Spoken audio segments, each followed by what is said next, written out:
บัดอย่าลืมเข้าสู่กระบวนเชิญ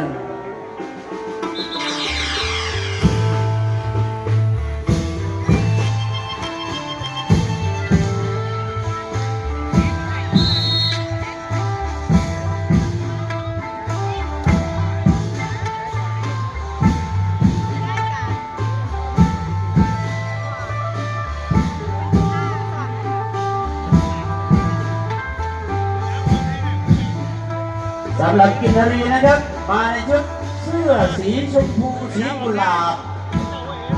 สีกุหลาบพร้อมกับผ้ามัดมีติดยกสีแดงสวยงามน่ารักมากสำหรับนางรำนะครับมาในชุดเสื้อสีขาวชุดเสื้อสีขาวแล้วก็ผ้าสิ้นสีชมพูหรือสีแดงนี่แหละผมบอกสีชมพูเนาะสีชมพูครับสวยน่ารักครับเอาพี่น้องที่ผมมีส่วนเกี่ยวข้องกับย่ายับเข้าไปใกล้แถวนางล่ำเลยเด้อเดี๋ยวมือเขาเจ้าสีจกตาเลย